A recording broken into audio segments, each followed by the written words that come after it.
নমস্কার, সকলকে স্বাগত জানিয়ে শুরু করছি আপনাদের প্রিয় অনুষ্ঠান জীবনের আলো। সকলে নিশ্চয়ই খুব ভালো আছেন। আগামী দিনগুলো প্রত্যেকের খুব শুভ হোক, এই শুভকামনা জানিয়ে আমাদের আজকের এই অনুষ্ঠান শুরু করছি। দেখুন, প্রথম অবস্থায় প্রত্যেকের মনের মধ্যে একটা প্রশ্ন সাধারণত জাগে যে তন্ত্র কী জিনিস। তন্ত্রের এটার অনেকের ক্ষেত্রে অনেকভাবে কিন্তু নিজের মধ্যে প্রশ্ন তৈরি হয়, দেখবেন আপনাদেরও হচ্ছে। অর্থাৎ এই তন্ত্র শব্দটা অ্যাকচুয়ালি সংস্কৃত একটা তন্ত্র ধাতুর থেকে তৈরি হয়েছে। এর অর্থ বিস্তার বা প্রসার।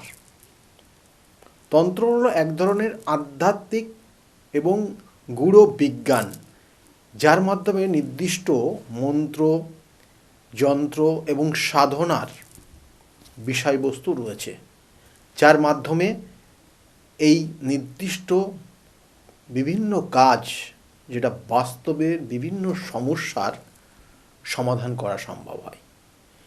শক্তি সঞ্চার এবং ইচ্ছা পূরণকে এখানে নির্দিষ্টভাবে আখ্যা দেওয়া হয়েছে। অর্থাৎ এখানে বলা হচ্ছে যে আধ্যাত্মিক ও গূঢ় বিজ্ঞান, যার মাধ্যমে নির্দিষ্ট মন্ত্র, তন্ত্র এবং সাধনার মাধ্যমে কল্পিত বা বাস্তব, অবশ্যই বাস্তব, অবাস্তব কিছু হয় না, অর্থাৎ বাস্তব কিছু সমস্যার সমাধান, যেটা কোনো শক্তির সঞ্চার করে বা ইচ্ছে পূরণের মাধ্যম হিসাবে কাজ করে। তাহলে এটাই হচ্ছে বলছে তন্ত্র। কিন্তু এখানে আবার প্রশ্ন থেকে যায়, তন্ত্র কি অ্যাকচুয়ালি, কি পথে সাধনা করা যায় এটা।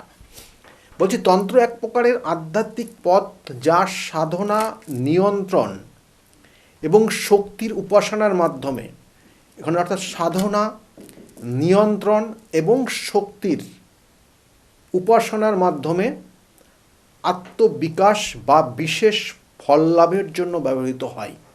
অর্থাৎ এই তন্ত্রকে কীভাবে কাজে লাগানো হচ্ছে, কী কী তার বৈশিষ্ট্য রয়েছে, কোন কোন জায়গাগুলো, কোন কোন পয়েন্টগুলোকে কাজে লাগানো হয় এবং তার মাধ্যমে আমাদের সঠিক কার্যসিদ্ধি হয়।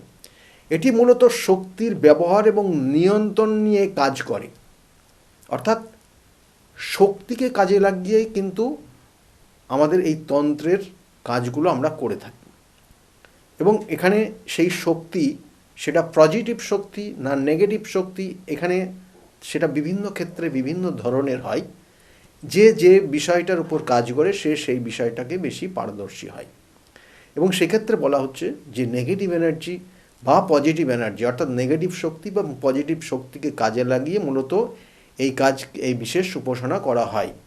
এবং এই যে বলা হলো যে মন্ত্র, যন্ত্র এবং মুদ্রা এবং তার সঙ্গে সঙ্গে ধ্যান, এটা কিন্তু সর্বক্ষেত্রেই এটাকেই কাজে লাগিয়ে এই তন্ত্রের কার্যসিদ্ধি হয়। এবার তন্ত্রের দ্বারা কি কি সম্ভব হয়, কি কি অসম্ভব হয় একটু দেখে নিই। বলছে তন্ত্রের দ্বারা আমাদের জীবনের অনেক কিছু, আমাদের অর্থাৎ আধ্যাত্মিক চিন্তা ভাবনা যখন আত্মনিবেদন করবে, অর্থাৎ আপনার আত্মার সঙ্গে যখন কানেকশন পাবে, অর্থাৎ এই আত্মার সঙ্গে আপনার কানেকশন কীভাবে হবে, যখন দেখবেন অনেক কিছু মন্ত্র পাঠ রয়েছে, মন্ত্র উচ্চারণ রয়েছে এবং বিভিন্ন ক্রিয়া রয়েছে, যেটা আপনার আত্মার সঙ্গে কানেক্টেড হবে এবং সেটা তন্ত্রে মাধ্যমে সেই কার্য আপনি সিদ্ধি পাবেন। কী কী করবেন, অর্থাৎ বলছে জীবনের উন্নতি করা সম্ভব, অবশ্যই করা সম্ভব। অর্থাৎ অর্থ, স্বাস্থ্য, দাম্পত্য জীবন, এগুলো তো এই তন্ত্রের মাধ্যমে কিন্তু আপনি সেখান থেকে উন্নতি লাভ করতে পারেন। এবং এর সঙ্গে সঙ্গে কী বলছে, রোগ নিরাময় হতে পারে। আপনি দেখবেন যে কোনো কিছু, এমন কিছু কাজ করছেন, সেই যোগ বলুন, যোগের মাধ্যমে যে উপাসনা করছেন বলুন, বা আপনি যে মন্ত্র উচ্চারণ করছেন, তার কারণে আপনার কিন্তু দেখবেন যে আপনার রোগ নিরাময় হচ্ছে, রোগ থেকে আপনি বেরিয়ে আসছেন। আর কি হয়, আপনার জীবনে কেউ দেখা হলো ব্ল্যাক ম্যাজিক করেছে, ব্ল্যাক ম্যাজিক বা কোনো কুদৃষ্টি ফেলে রেখেছে, তাহলে সেখান থেকে আপনাকে, অর্থাৎ যেটা এটা করাও যেমন সম্ভব হয়, আবার এখান থেকে বের করে নিয়ে আসাও সম্ভব হয়। কারোর ক্ষেত্রে আকর্ষণ ক্রিয়া বা প্রভাব বিস্তার করা, সেটাও কিন্তু সম্ভব হয় তন্ত্রের মাধ্যমে। অর্থাৎ এই আকর্ষণ বা প্রভাব বিস্তার বলতে যেটা আপনারা বোঝেন যে ভক্তি এবং নিয়ম, এগুলো সম্পূর্ণ কিন্তু ভক্তি, নিয়ম এবং বিভিন্ন ক্রিয়ার মাধ্যমে হয়, যেটা তন্ত্রের বিশেষ প্রয়োগ রয়েছে। যেমন আপনারা বলেন বশীকরণ ক্রিয়া, আকর্ষণ ক্রিয়া, এবং এই যে কাজগুলো, এইগুলো কিন্তু এই আকর্ষণ এবং প্রভাব যে বিভিন্ন ক্রিয়া রয়েছে, সেই ক্রিয়ার মাধ্যমে এগুলো কিন্তু হওয়া সম্ভব। এবং অ্যাকচুয়ালি আলটিমেটলি যেটা বলা হয় আধ্যাত্মিক উন্নতি, অর্থাৎ আপনার আত্মাকে উন্নতির শিখরে নিয়ে যাওয়া। আপনার জীবনের এই আত্মা যখন আপনার পজিটিভ ভাইব্রেশন তৈরি করবে, আপনি জীবনের সিদ্ধি লাভ করবেন, অর্থাৎ আপনি আপনার জীবনের সুস্থতা পাবেন, আপনার জীবনের লক্ষ্য পাবেন, আপনার জীবনে আপনি আপনার যে আত্মবিনয় আর সেই জায়গাটা আপনি খুঁজে পাবেন। এটাকেই বিশেষ করে তন্ত্রের আখ্যা দেওয়া হয়েছে এবং এই তন্ত্রের সিদ্ধি লাভের জায়গা বলা হয়েছে। এবং তন্ত্র নিজের দেখবেন যে অনেক ক্ষেত্রে অনেক যাদের সাধু সন্ন্যাস যারা রয়েছেন, এই তন্ত্রের বা এই আধ্যাত্মিক চিন্তাভাবনা এক একজনের এক রকম। এই শক্তিকে তারা বিভিন্ন কাজে লাগিয়েছে, বিভিন্নভাবে কাজে লাগিয়েছে। এবং তাদের মধ্যে বিশেষ উল্লেখযোগ্য রয়েছে, দেখবেন যে যারা নাগা সন্ন্যাস রয়েছেন বা যারা অঘরতন্ত্র ক্রিয়া করেন, অর্থাৎ এই নাগা সন্ন্যাস বা অঘরতন্ত্র যারা বিভিন্ন কাজগুলো করছেন, এদের মধ্যে কিন্তু দেখবেন যে এরা দুজনেই কিন্তু এরা শিবের উপাসক।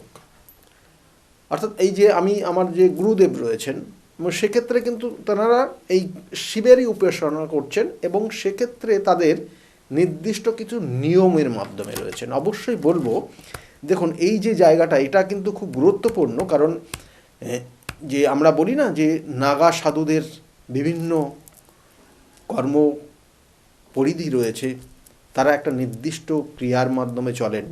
আবার অঘর সাধক যারা রয়েছেন, অঘরী তন্ত্রের যারা সাধক রয়েছেন, তারাও কিন্তু নির্দিষ্ট ক্রিয়ার মাধ্যমে চলেন।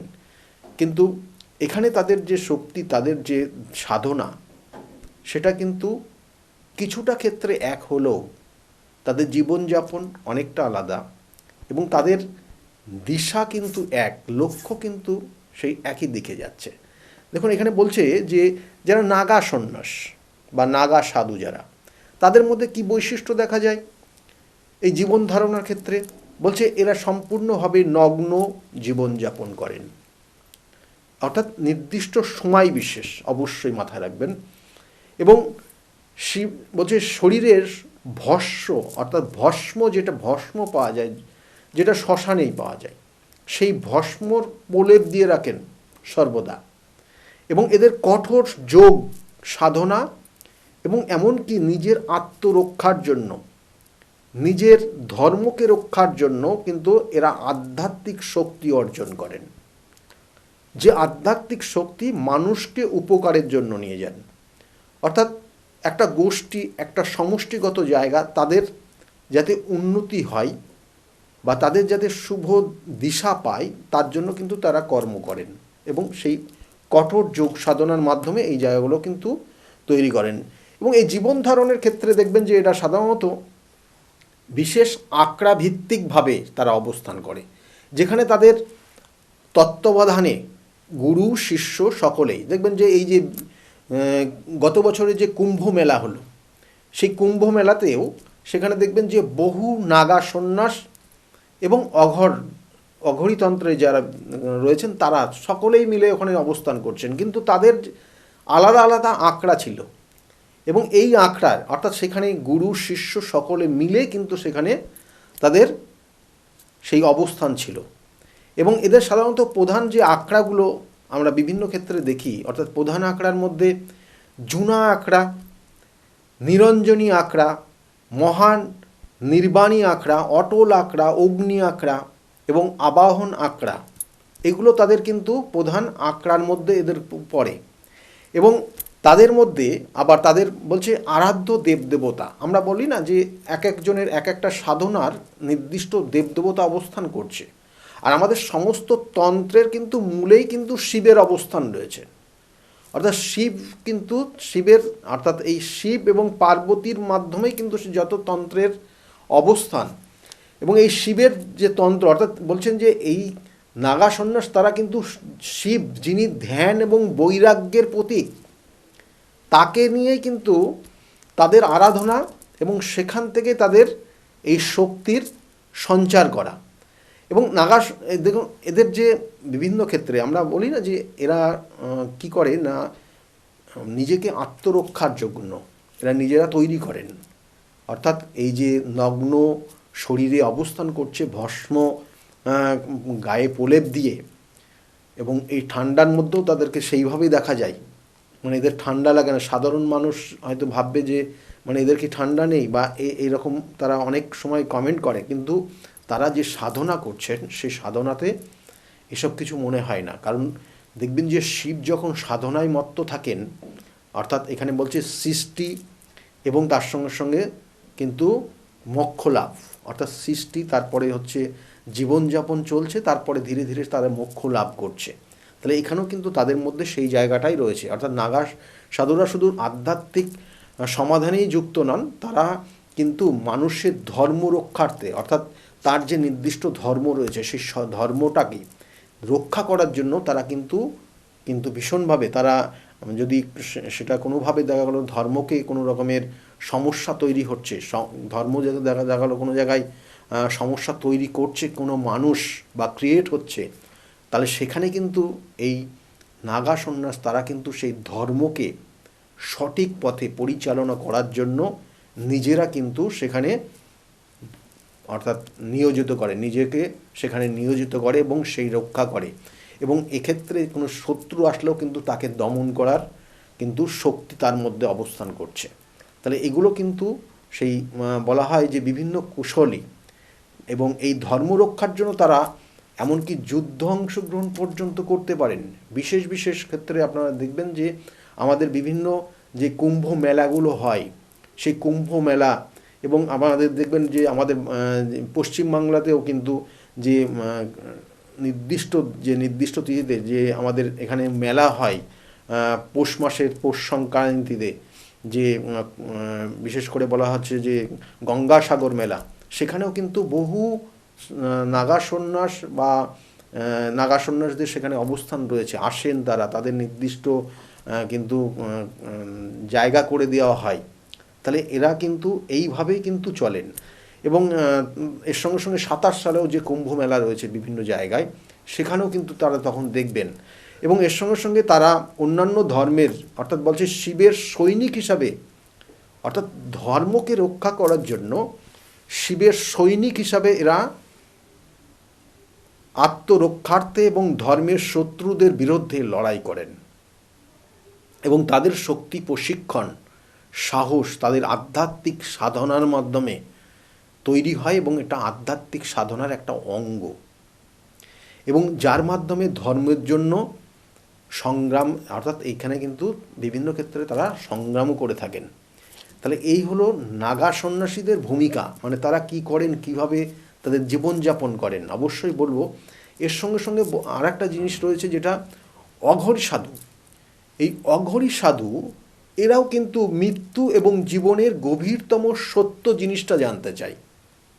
অর্থাৎ মৃত্যুবরণ করছে, তারপরে তার জন্ম হচ্ছে, এবং মৃত্যুবরণ করার পর, অর্থাৎ আপনার কারোর যে মৃত্যু হচ্ছে একজনের, তার মানে তার দেহটা পরিবর্তন করছে, আত্মা কিন্তু সে দেহ পরিবর্তন করে অন্য শরীরে সে অবস্থান করছে বা অন্য দেহ সে ধারণ করছে, সে নির্দিষ্ট সময় অন্তর, যে এই সময় থেকে এই সময় বা এই সময় কাল পর্যন্ত সে অন্য শরীরে গেল, তারপরে সে অন্য শরীর আবার ধারণ করলো। এইভাবে আত্মা তার শরীর পরিবর্তন করে, এবং সেটাই সেই সাধনার মধ্যে, অর্থাৎ মৃত্যু এবং জীবনের গভীর যে সত্য সেটা অনুসন্ধান করার এরা সর্বদাই চেষ্টা করে। অঘরী বেশিরভাগই নাথ সম্প্রদায়ের অংশ হয়, যারা শ্মশান সাধনার মাধ্যমে শিব এবং কাল ভৈরবের, অর্থাৎ শ্মশান সাধনার মাধ্যমে শিব এবং কাল ভৈরব ও মা কালীর শক্তির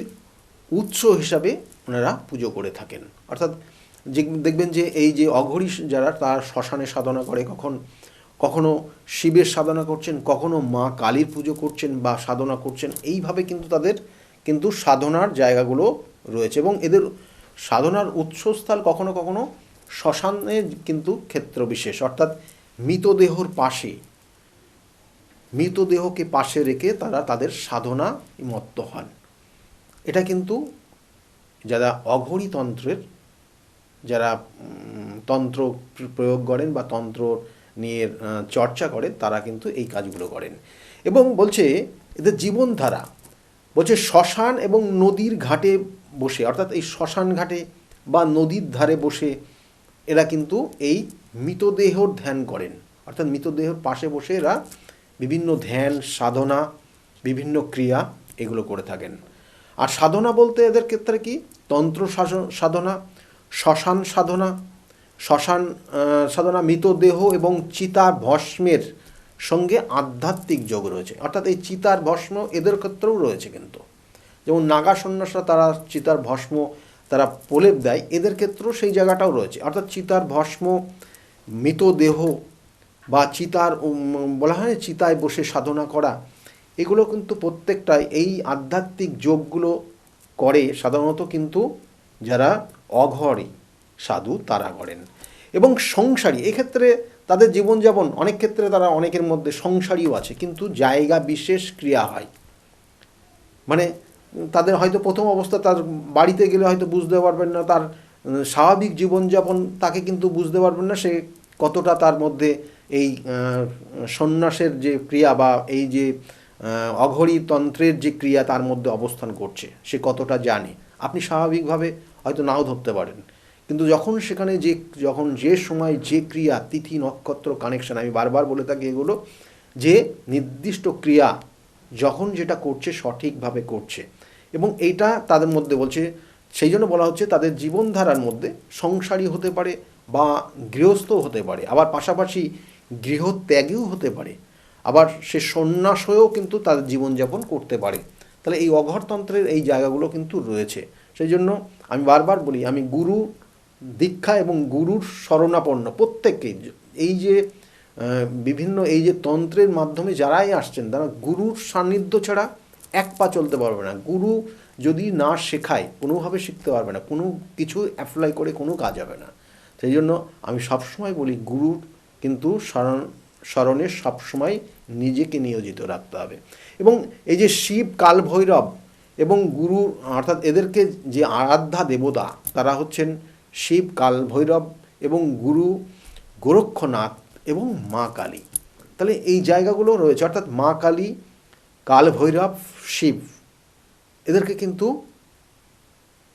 অঘর যারা, অর্থাৎ অঘর সন্ন্যাস যারা রয়েছেন বা অঘর তন্ত্রের যারা ক্রিয়া করেন, তারা এই দেবতাদেরকে কিন্তু বিশেষভাবে কাজ করেন। এবং তাদের যোগ সাধনা এবং ধ্যান যদি বলেন, তাহলে এই যোগ সাধনা এবং ধ্যান, অঘরী সাধনা এবং যোগ সাধনা, এটা বিশেষ করে বলছে অর্থাৎ জীবন এবং মৃত্যু একে অপরের পরিপূরক, এবং এটাই অনুসন্ধান করার জন্য তারা গভীর জ্ঞান অর্জন করছে এই সাধনার মাধ্যমে।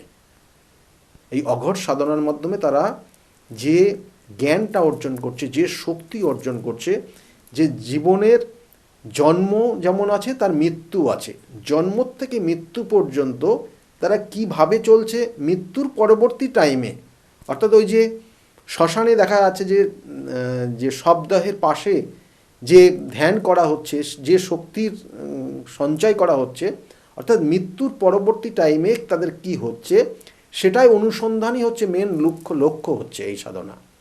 অঘর সাধুদের কিন্তু আবার বলছি যে সনাতন ধর্মের জন্য এরাও কিন্তু, অর্থাৎ নিজের ধর্মকে রক্ষা করা, অর্থাৎ এই যে সনাতন ধর্মকে রক্ষা করার জন্য এরা বিভিন্ন ক্ষেত্রে বিভিন্নভাবে তাদের আধ্যাত্মিক যে শক্তি, সেই শক্তিকে কিন্তু কাজে লাগিয়েছে। এবং বিগত দিনগুলোতেও দেখা গেছে যে বিভিন্ন, আমরা সেই ইতিহাস ঘাটলে দেখব যে বিভিন্ন ক্ষেত্রে এই জায়গাগুলো কিন্তু তারা কিন্তু তাদের ধর্মকে রক্ষার জন্য বিভিন্নভাবে তাদের শক্তি প্রয়োগ করেছেন। এবং এছাড়াও এরা সাধারণত নাথ, অর্থাৎ অঘরী যারা, তারা নাথ সম্প্রদায়ের বিশেষ কিছু কিন্তু গুরু রয়েছেন। এবং তার সঙ্গে সঙ্গে বলবো যে এই যে নাগ সন্ন্যাসী বা নাগা সাধু এবং অঘোর সাধু, এদের মধ্যে কিন্তু বেশ কিছু পার্থক্য রয়েছে, কিন্তু বিষয়বস্তু কিন্তু পার্থক্য থাকলেও তাদের আরাধনার বা সাধনার পার্থক্য বা যোগ সাধনার পার্থক্য সেক্ষেত্রে আলাদা হলেও বিষয়বস্তু বা লক্ষ্য কিন্তু একই। কারণ বলছে তারা, অর্থাৎ নাগা সাধুরা, তারা কি করেন না শিবের তপস্যা করেন এবং সেই তপস্যার মাধ্যমে আধ্যাত্মিক শক্তি অর্জন করেন এবং যার মাধ্যমে নিজেকে মুক্ত হতে পারেন এবং অন্যকে রক্ষা করতে পারেন।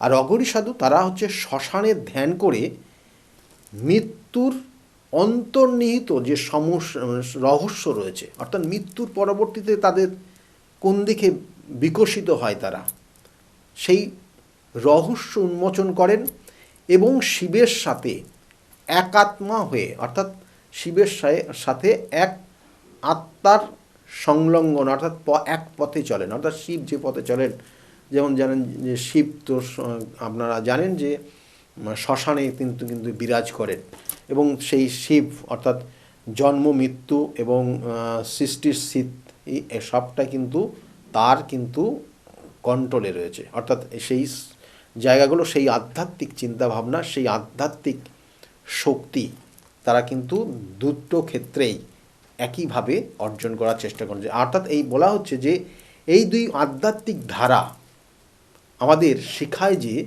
জীবন এবং মৃত্যু একে অপরের পরিপূরক এবং শিবের ভিন্ন ভিন্ন রূপের মধ্যে এই ব্রহ্মার অদৃশ্য শক্তি রয়েছে। তাদের সাধনা আমাদের ধর্মীয় বিশ্বাস এবং আধ্যাত্মিকতাকে নতুন দৃষ্টিতে শেখায়।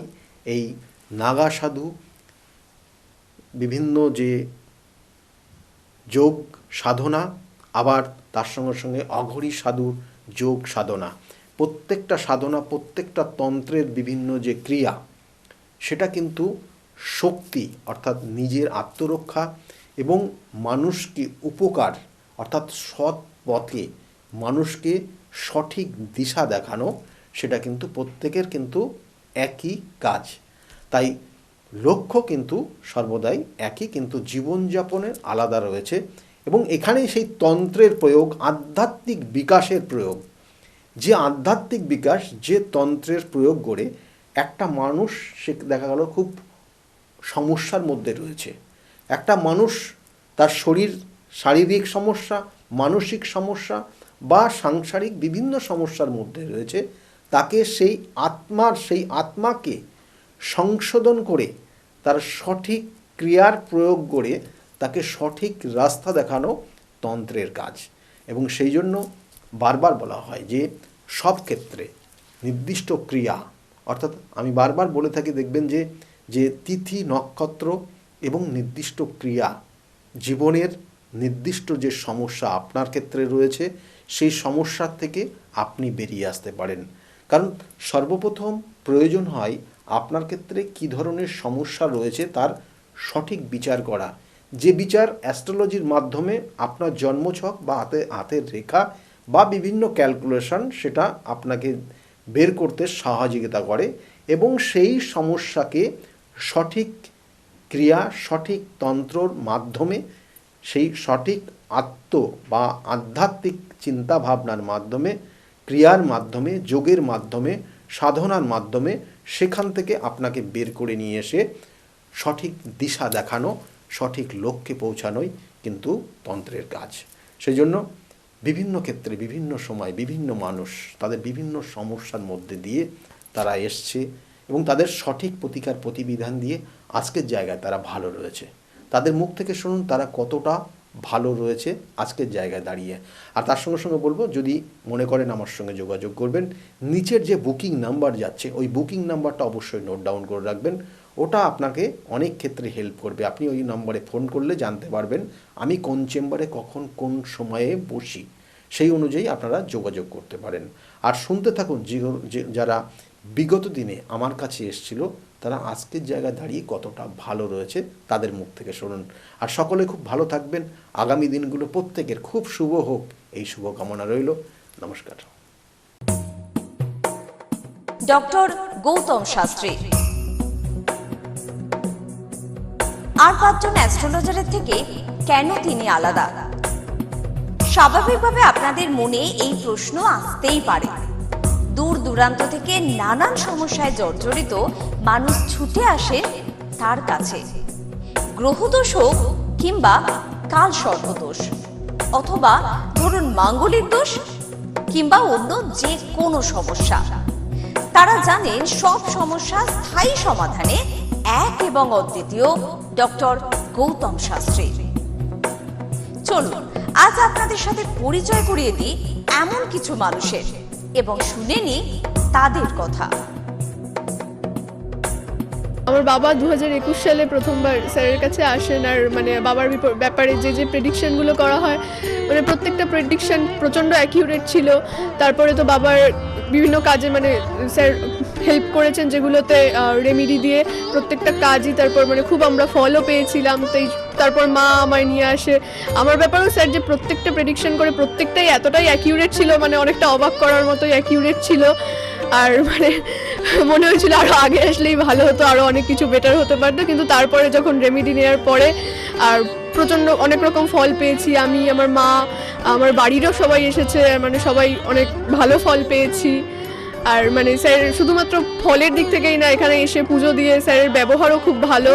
আর মানে প্রত্যেকটা জিনিসের ক্ষেত্রে তিনি মানে খুব অ্যাটেন্টিভ, খুব ভালোভাবে শোনেন, প্রত্যেকটা জিনিসের সেভাবেই সলিউশন দেয়।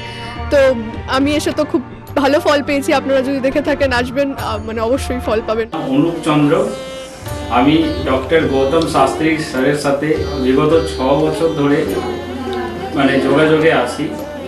আমি যখন কলেজে স্টুডেন্ট ছিলাম তখন থেকে স্যারের কাছে কনসালটেশন নিই।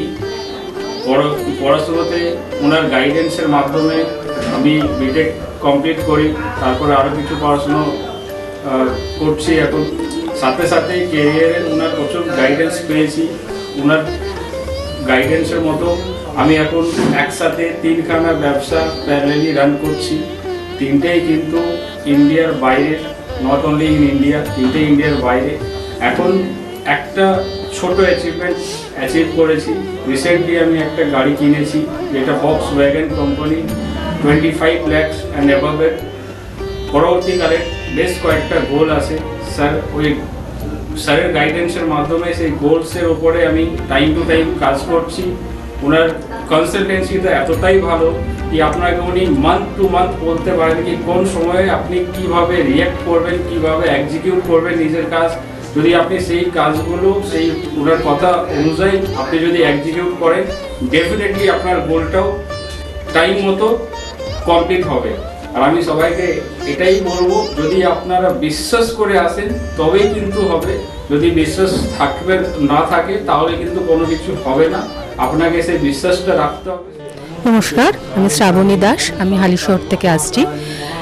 স্যারের এখানে আমি খুব বেশি দিন আসছি না, তবে আমার ফ্যামিলির অনেককে নিয়ে আমি এখানে এসেছি।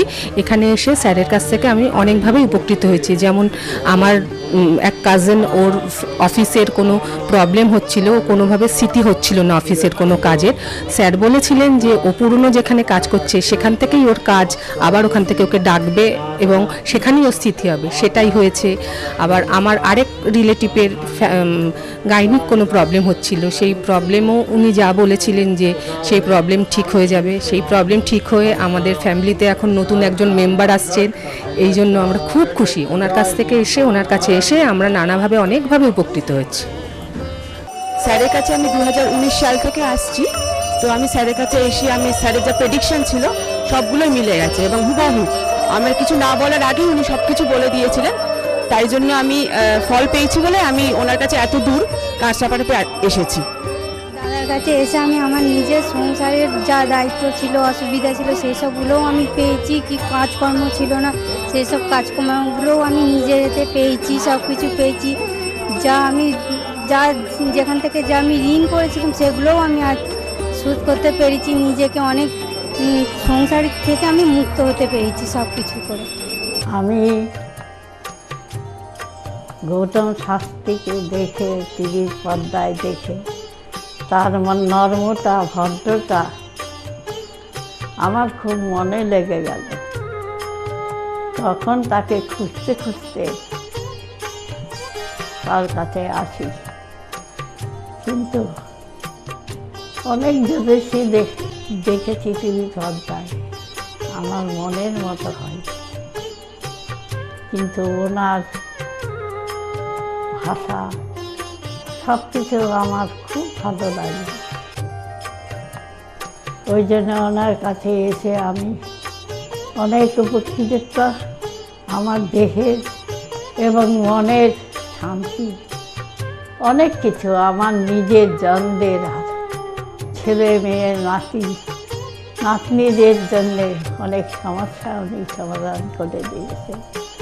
আমার এক নাতনির 16 বছর বাচ্চা হয় না, তাকে পর্যন্ত এনে দেখালাম, তার কোলেও বাচ্চা দিয়েছে। এর থেকে আনন্দ আমার আর কি আছে? তার কোনো চাহিদা নেই, কোনো চাহিদা নেই, দিলেই কি না দিলেই কি, কোনো চাহিদা নেই। আপনারা একবার এসে যোগাযোগ করেন। কামাখ্যা মা, তারা মা, গৌতম শাস্ত্রী তাদেরই একজন ভক্ত। তাদের সাধনার ফলে আজকে আমাদের প্রত্যেকের কাছে পৌঁছিয়ে দিচ্ছে সেই শান্তির সাহারা। যে যেখানে আছেন, আপনারা যারা আসেননি তারাও এসে তার সঙ্গে দেখা করুন, যোগাযোগ করুন, আপনাদের সমস্যার সমাধান হবে ও শান্তি পাবেন। আমি তো খুব ভালোবাসি, অন্তর থেকে ভালোবাসি, কেন আমি তো উপকৃত। ভারতবর্ষ বই তার নামে যেন ছড়িয়ে পড়ে, আমার এই প্রার্থনা। আপনার নাম কি? আমার নাম পলি দাস। আপনি কবে থেকে আসছেন? আমি 4 বছর হয়ে গেল এখানে আসছি। আচ্ছা, আপনি যে এতদিন ধরে আসছেন, আপনি কোনো কাজ পেয়েছেন? অবশ্যই। হ্যাঁ, ওই আমার মেয়েকে আমি পড়াশোনার ব্যাপারে, ওর যাতে পড়াশোনায় মন আসে এইসব ব্যাপারের জন্য এসেছিলাম। আস্তে আস্তে দেখলাম আমার মেয়ের অনেক ইমপ্রুভ হচ্ছে। তারপর আমি সবাইকে, আমার আশেপাশে বন্ধু বান্ধব, আত্মীয় স্বজন যে আছে সবাইকেই বললাম যে দেখো আমার মেয়ে অনেক চেঞ্জ হচ্ছে, মানে ও খুব দুষ্টু ছিল, পড়ায় মন বসতো না, সেগুলো হয়েছে। তারপর থেকে বন্ধু বান্ধব সবাইকে বললাম, সবাই আসলো, সবাই খুব আনন্দ, সবাই খুব খুশি, আমিও তো ভীষণ খুশি। আমার আচ্ছা, আজকের ডেটে দাঁড়িয়ে অ্যাস্ট্রোলজার ডক্টর গৌতম শাস্ত্রীর কাছ থেকে যে আপনি যে স্যাটিসফাই হয়েছেন, তা কতটা আপনি স্যাটিসফাই হয়েছেন? হ্যাঁ, আমি তো মানে সত্যিকারেরই মন থেকে বলছি, মানে পুরোটাই আমি আমার মানে যতটা আমি চেয়েছিলাম, বেশি তো মানে কম বললে ভুল হবে, বেশি হয়েছে, বরং আমার আনন্দের জায়গাটা এতটাই বেশি হয়েছে। তার মানে আপনি পুরোপুরি স্যাটিসফাই, তাই তো? আমার নাম রাকেশ মণ্ডল, গ্রাম ডবলকোটা। এই দাদার কাছে এসেছিলাম, অনেক প্রবলেম ছিল, সেই প্রবলেম কিছুটা সলভ হচ্ছে এবং হবে। এই অমাবস্যার দিন এই যজ্ঞ হচ্ছে, অনেক দূর দূর থেকে মানুষজন আসছে, কাজ হচ্ছে বলে সবাই তো আসছে, আমিও এসছি, আবারও আসবো। নমস্কার, আমি জয়িতা গুহ। আমি গত এপ্রিল মাস থেকে খুব সমস্যায় পড়েছিলাম। আমার কাজের দিক থেকে সমস্যা ছিল, বসের সাথে এবং পারিপার্শ্বিক আমার যে কলিগরা ছিল তাদের সাথে খুবই সমস্যার জড়িত হয়েছিলাম। তো তারপরে সেই কাজটা আমি আর অবশেষে টিকিয়ে রাখতে পারিনি, সেটা আমাকে বাধ্য হয়েছিলাম আমি সেটা ছেড়ে দিতে। তারপরে একটা খুব আর্থিক দিক থেকে খুব ভেঙে পড়েছিলাম। তো সেই সমস্যায় জর্জরিত হয়ে বুঝতে পারছিলাম না কি করব। তো হঠাৎ একদিন টিভিতে প্রোগ্রাম দেখি ডক্টর গৌতম শাস্ত্রী, ওনার কথাবার্তা, ওনার যে উপাচারগুলো রয়েছে, যেগুলো উনি বলেন প্রতিকার, সেগুলো শুনে আমার খুব ভালো লেগেছিল। তো ওনার সাথে এসে দেখা করি, আমার সমস্ত কথাবার্তা ওনার সাথে শেয়ার করি, প্রবলেমগুলো। তারপর উনি আমাকে দেখে আমাকে কিছু বলেন আমার ব্যাপারে, তো সেগুলো একদম হুবহু মিলে যায়। তো তারপরে উনি আমাকে রেমেডি সাজেস্ট করেন, তো আমি সেই রেমেডিটা নিই, আমি ধারণ করেছি। তো ধারণ করার পর আমি আস্তে আস্তে নিজের মধ্যে একটা চেঞ্জ দেখতে থাকি। তো এবং আমি গত আগস্টের 27 তারিখে একটা জব পেয়েছি, যেটা আমার মনের মতো। এখানে আমার ডেজিগনেশন, আমার স্যালারি, আমার মনের মতো লোকেশন আমি এখানে পেয়েছি, মানে এটাতে আমি বিশেষভাবে আপ্লুত। তো সের জন্য অসংখ্য ধন্যবাদ ডক্টর গৌতম শাস্ত্রীকে। নমস্কার, আমি মেলিনা থমাস। আমি গত 1 মাস আগে থেকে ডিপ্রেশনে ভুগছিলাম এবং আমার অনেক রকম সমস্যা দেখা দিচ্ছিল। আমি আমার মায়ের থ্রু থেকে জানতে পারি ডক্টর গৌতম শাস্ত্রীর কথা এবং আমি সেখানে আমার প্রবলেমগুলো নিয়ে আসি এবং তার কথা মতো আমি প্রতিকারগুলো করি এবং সেই কথা মতো আমি চলতে থাকি।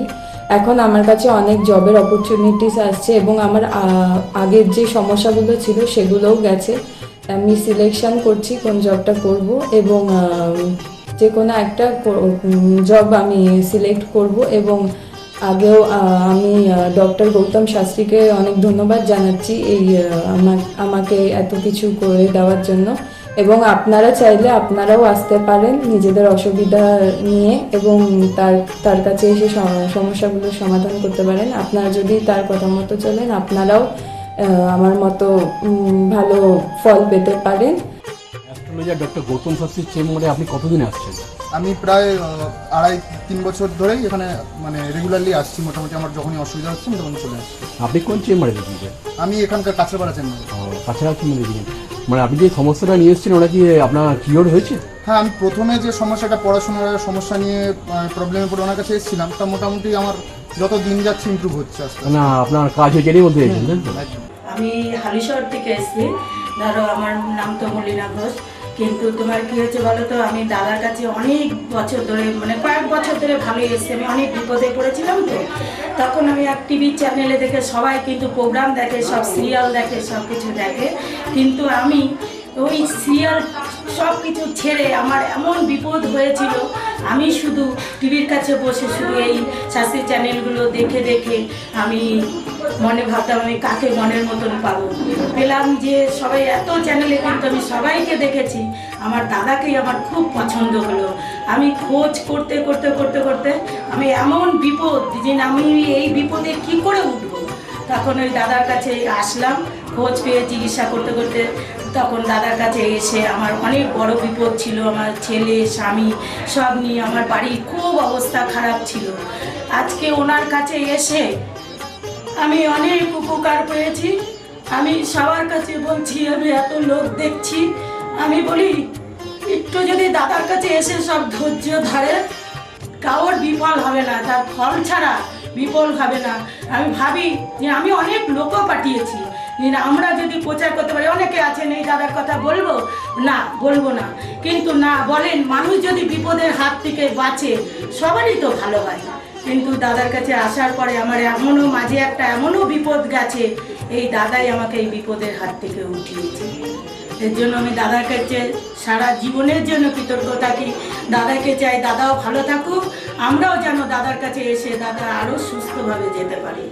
শুনলেন তো, এনাদের প্রত্যেকের আশা, ভরসা এবং বিশ্বাসের একটাই নাম, ডক্টর গৌতম শাস্ত্রী, যার সম্পর্কে আমরা এত কিছু শুনলাম। চলুন এবার দেখে নিই তিনি কি বলছেন। আজকের যে ফিডব্যাক আপনারা পাচ্ছেন, এগুলো কিন্তু আমার সবটাই আমার গুরুদেবের আশীর্বাদ। কারণ গুরুদেব আমাদেরকে একটাই জিনিসই বলেছিলেন যে যেভাবেই হোক মানুষকে উপকার করলে তোমার কিন্তু আগামী দিনে দেখবে তোমার মানুষ কিন্তু তোমার পাশে এসে দাঁড়াবে।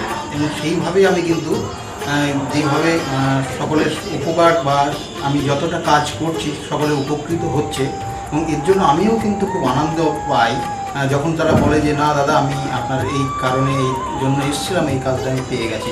সুতরাং আমিও চাই যে এইভাবে মানুষের পাশে থেকে মানুষকে সহযোগিতা করে মানুষকে আরও ভালো জায়গায় পৌঁছে দেওয়া।